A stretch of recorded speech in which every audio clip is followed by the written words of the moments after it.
Get the broom out. Dude, we made it to the second round, bro. We made it to the second round. Feels so good. I gotta just give a huge shout out. Like last game, we talked about our defense, and how just incredible it has been. But we held the Pelicans under 90 points, averaging for the series. That's just truly spectacular from our defense. But bro, last episode I said something, and I just want to reiterate what I'm gonna say here, and I want to make sure everybody's listening. So just like hear me out, guys. JDub has motherfucking arrived, and everybody around the entire Oklahoma City Thunder organization, everybody around is starting to vibe around him. They get it. They're starting to see his game. It's defense, it's offense, it's Mr. Efficient. He is everything. And everybody that doesn't know it now will know it very soon, because JDub is not normal.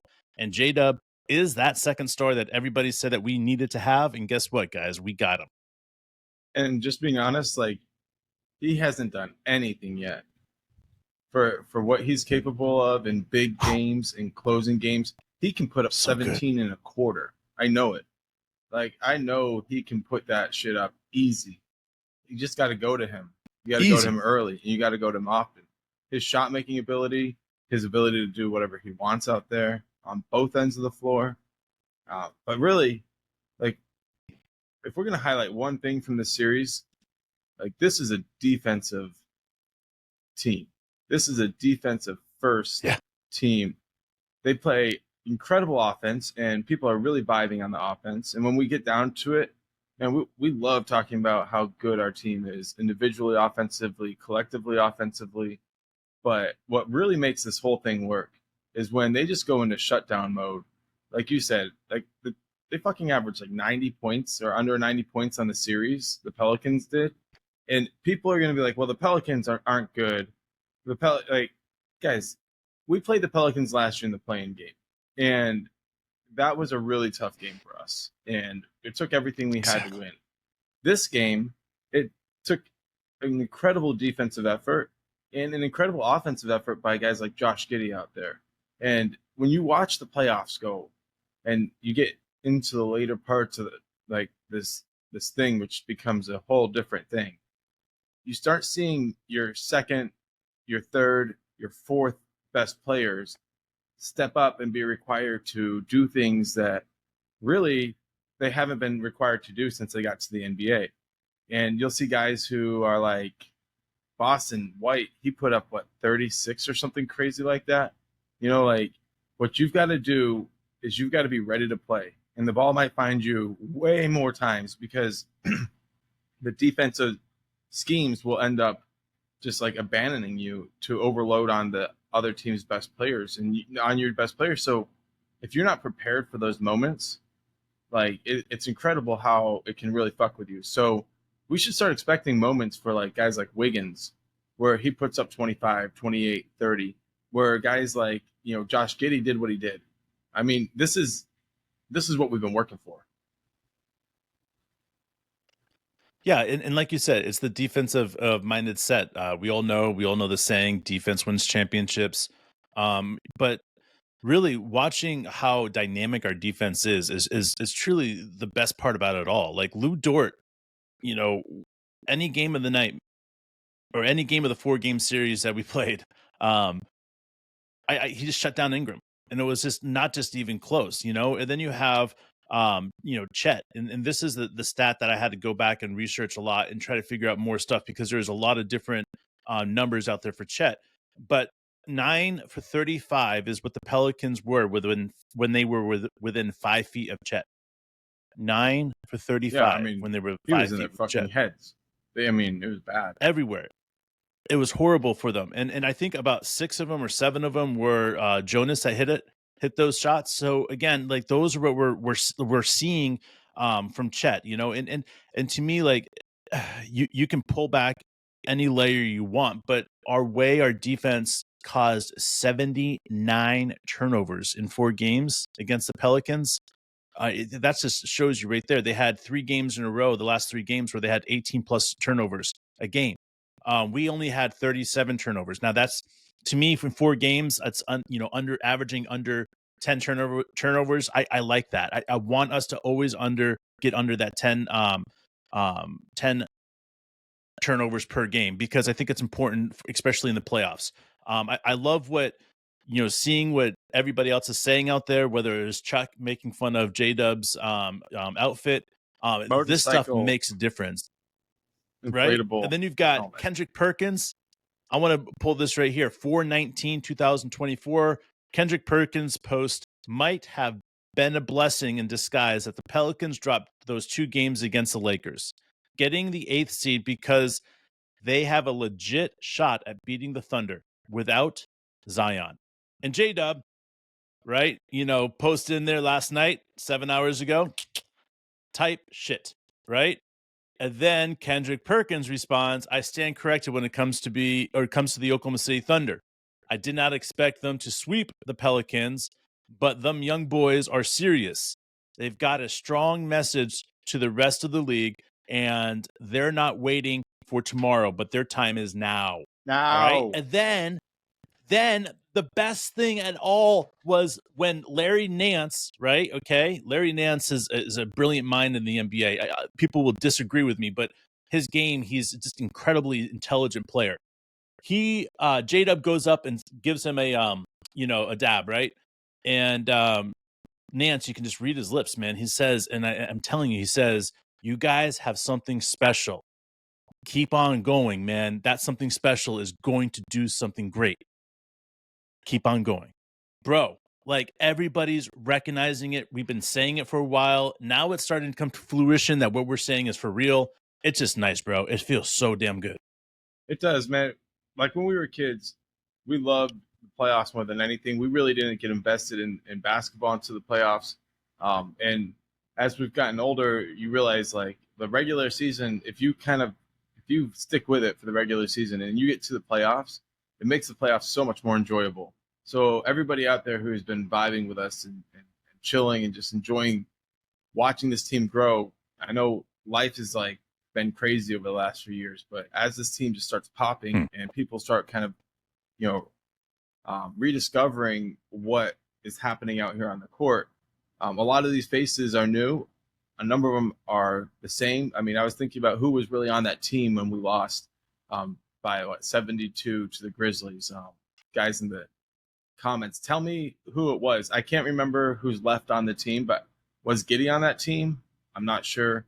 But I know Shea was, and he wasn't playing that game, but so somebody help me out, figure that out. But where we've come, that's why when I see this team say, like, we're going to close this game out now, we're drawing a line in the sand, right? And we're not letting them get past 90 points, or we're not going to give up another bucket. We're going to hold down the fort. We're going to close this series out today, right? They have this mental discipline that it comes from overcoming challenges like that, where you recognize that nothing but your will and your desire to show up and do your best and give your best work that given day, that given possession is enough. And when you have that camaraderie as a team and everybody knows that you have each other's backs, it lets you play freely. You never have to worry, is Lou Dort doing his job? You know what I mean? Or is Shea doing his job? Where's Chet going to be at when the moment is big? And where's his mind going to be? How is he going to be able to handle that moment? And the other guys are learning to stack possessions on top of that. And the younger guys are starting to realize, they've got some real battle buddies out there. And once you have that feeling and you can play free, that's what I saw from Josh. When Josh was out there and just popping the three in transition, when he was catching without any hesitation, and everybody was thinking he should probably not shoot that, considering the game situation, not his shot. His shot was popping, but still, it was just that's a little early shot, maybe set up the offense kind of thing. It was a tweener, right? But he just is I'm hot and I'm just going to keep firing this thing. I was yeah, I mean, that's knowing that your teammates have you when you go to the bench, because you can miss that shot. No matter what, no matter how hot you feel, you're still not going to be above a 40% opportunity to make that shot. And so within that context, you have to shoot confidently, but you have to know that missing is a part of the game, but you're not worried about the miss. And that's a credit to Coach D and the whole teammate group, and the number one fan for the Thunder, Sam Presti. I know he's the general manager during the regular season, and he's still there as a part of the team. But at this point, really, there's not much he can do. He's made his moves, and at this point, he just stands there and he cheers it on. And I feel like I kind of, when I see him, that's how I would be cheering if I was courtside too. You know what I mean? Minus the suit. But, I would be flipping shit, dude. And I feel very, very confident that, we're in good hands with our front office and our head coach, and all the way down to the last guy on the roster. And watch out for Ousmane Dieng. Some people may not be ready for him to come off the bench and play some minutes, but, finals MVP in the G League, bro. Man, it's a special thing. You talked about Giddey. I love seeing what he did. He had 21 points 2 nights ago and 2 games ago, and then 14 points last night. But really, the 14 points that he had, the 2 big threes, man, that was huge. And then he had a layup as well in there. A couple threes in the fourth quarter, right? Those are huge. Yeah, bang, bang. buckets. But JDub for this entire series, bro, let's talk about his stats real quickly. 21.3 points per game, 7.3 rebounds per game, 5.0 assists a game, 1.8 steals a game, 53% from field goal, 39% from three-point range. Total shooting percentage is 60. Only players that are averaging these numbers 25, 5, and plus 55 or 50% shooting from field goal is Giannis, Jokic, and JDub. So now JDub is in the elite category right there. I feel it. I feel good for him, man. Like, there's certain things that we have to say, we have to talk about. As far as the defensive minded set, when JDub's out there doing things, 2 games ago, I saw him go over top of somebody, jump over top of them to slap the ball out of their hands. Like, JDub understands it. He creates these stops. Him, Cason Wallace, and Shea. You throw in there, Wiggins, and you got a crazy setup. But this is what I love about. I'm going to say this, Mark, and I'm going to throw it back to you because I want to know who you think this player is. All right, this was said by Coach Mark Daignault, Coach D. Right, says which player would be the best comp for this player? Coach C answers Ed Reed, the Ravens safety. Think about that, right? With all the players that we have, which player do you think he was talking about, Mark? Lou Dort. Cason Wallace. He said it after they drafted him, bro. My point is that when you see Cason out there, what do you feel like he's doing, man? He's like making turnovers. He's creating havoc. He's touching the ball. He's in the players' faces. Like, he's playing that physical defense. It doesn't matter if they're 3-4 inches taller than him. He's going out there like a bulldog, and it's so much fun to watch. Yo, I want to say this, man, and I know some people are going to disagree with me, but this reminds me the first time I remember thinking, oh shit, like Russ could be an MVP. Like, he doesn't need to be anybody's Robin, right? Last night, like I've had these moments where I'm not sure, like, where's JDub's ceiling? Where can he go? Like, he can be an MVP. He absolutely has the talent, and he has the capacity to be the best player in the NBA year in and year out for as long as James Harden did the same offensive stuff, but he has the defensive component. And that's why, even for me, even though James Harden won an MVP, he was never the best player in the NBA because he just did not bring anything to the defensive end. And he broke it. He put up video game numbers and all this stuff. And, eventually I had to give him one, but he didn't give the effort that I feel like you need when you're going to become like the best player in the league, where you even earn the respect of your peers. When I see JDub, I absolutely believe he could be a multi-time MVP because of what he brings. My question for you, Dave, is how long until he just, within the course of the offense, or another way to say it is demands, but without demanding, just because he's this good. So within the course of the offense, he starts shooting 22 shots. Because as soon as he gets to that point where he's shooting 22 shots a game, he's an MVP. But he has to do it within the offense. He can't just go out there and and not because that would not be good for him and his efficiency or the team. But I do believe he can get to that point where he's shooting as many shots as Shea. I mean, like there's no reason he couldn't take that many shots, and it would be good for our team if he did. I have no doubt about that. Don't you think? All right. If we're being 100% honest, let's just talk about the rise of JDub for a minute. All right. Let's just talk about what I see in him the next couple of years. Next year, I believe that he's going to take a huge step.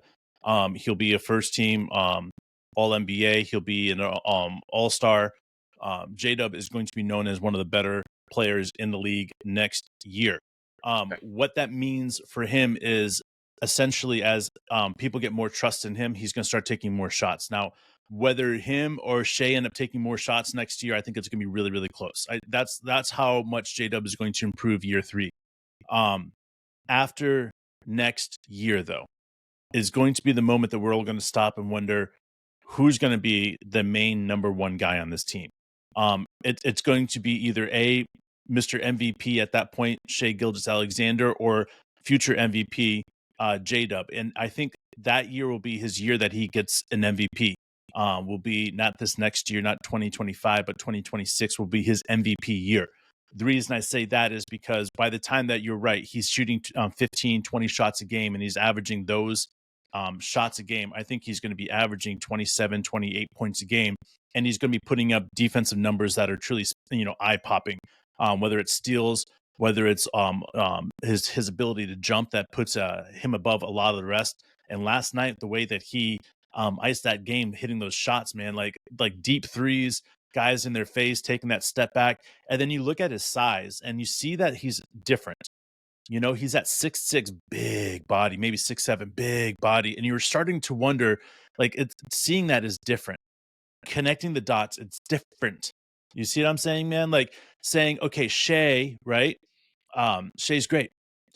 But if you're talking about, asking Phil Jackson who was better, all-around player, Michael Jordan or Scottie Pippen, he's going to tell you Scottie Pippen was a better all-around player.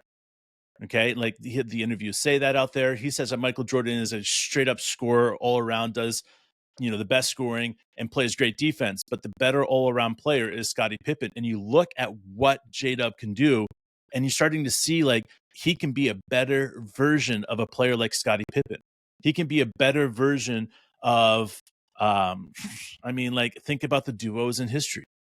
He can be a better version of that duo that you're thinking of in history right now, because of the way that he is able to rise above, create a massive mismatch, whether it's a guard guarding him, whether it's a small forward, or whether it's power forward. It doesn't matter. He goes around them.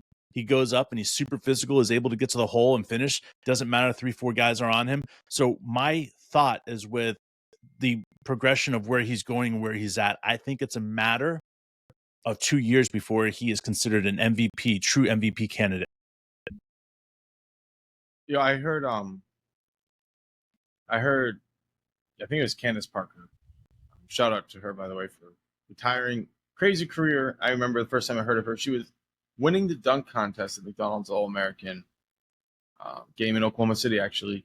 She beat out all the guys to win the dunk contest. Fucking love her for that. But she was talking about Chet and his career and his projections, and I thought it was really fascinating to kind of come to terms with there's an element of his game that we don't even really understand yet, because if he was put in a position say Kevin Durant was when he first got to Seattle, okay, Kevin Durant won the Rookie of the Year. He was throwing the ball in all these places. Very similar situation, I would say, to what we're seeing now in San Antonio with Victor. Victor's different, but I'm just saying Rookie of the Year because he got every touch, right? Sure. But with Chet, we don't even know. I think we've kind of gotten to this point where we're like, okay, well, we've capped his game because we see him within this offense. But what does Chet look like after 1 or even 2 summers of working on his game? Does he? Because he's not going to take the same path, but could he end up in the same similar place as Kevin Durant? Plus, once again, like we're saying with Dub, defensive component. do you see that happening, or is that not really? Am I just getting carried away there? This is, as you're talking, I was looking at some stats right there.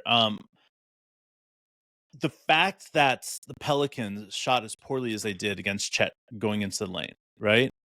It tells me that this is something different. It tells me that there's a chance that Chet, not only is that defensive impact player, right? But he has that ability to put up 22, 24 points a game as a second-year player. Right? Okay. Now, we want to take the approach that JDub's gotten better year 2 and year 3. Josh Giddey, in my opinion, has gotten better. You can go down these guys that have played on this team. They've gotten better year 2, year 3. So Chet is no exception in that mind. I think Chet is going to get better year 2. Year 3, he's going to continue to get better. And then by year 4, we've talked about this already, guys. We've talked about this so much, about the shot selection, how many shots we want to get a game, right? If JDub takes 20, if Shade takes 20, and if Chet takes 20, that's 60 shots. And you say, that's too much, guys. It's too much. Well, guess what, guys? It's not. Our goal is to shoot 100 shots a game. 100 shots a game. If we shoot 100 shots a game, we're incredibly successful because of the percentage that we shoot. So 100 shots a game, that means there's 40 fucking shots for everybody else. That's plenty. All the efficient players that need shots, that's plenty. 40 shots is plenty for the rest of those guys. The rest of the guys, we need to average 60 shots with those 3 guys, because if we're averaging 60 shots between those 3 guys, what is happening is JDub is averaging 25, 27, 28 points a game. Shay's going to be averaging 30 points a game. And then you're going to throw in Chet, who's going to be averaging 24 points year 2, 28 points year 3, and the sky's the limit, because what his ability is. He doesn't need to take shots. He doesn't need the offense to go around him. He can get the offensive board and put it back up really quickly. He can get an alley-oop. So what impact and how quickly he gets there, I don't know. But I'm saying, let's just talk about JDub's impact. By year 4, JDub is going to be an MVP caliber player. By year 4, Chet should be right around that category, a year behind JDub. All right, man? So think about that. If he's a year behind JDub, that means in one course of a time period, we could have 3 guys getting major votes for MVP. Major votes for MVP. And people want to say, wait, Dave, you're going, no. Listen clearly to what everybody is talking about this team. All the media is watching this team. They're all starting to realize, they're all starting to see it. They're all starting to understand it. They're all starting to feel it. And what's that? This team is not normal. This team is going to have multiple MVPs on this team. And this team is going to what? Be a dynasty. And nobody's going to bet against them. That's it, baby. Yo, who do you want, dude? Call it now. Clippers, Mavs. It doesn't matter anymore. Doesn't matter. I want the Clippers so we can piss on their grave. We'll see you guys next time, baby. Let's do this. Bam!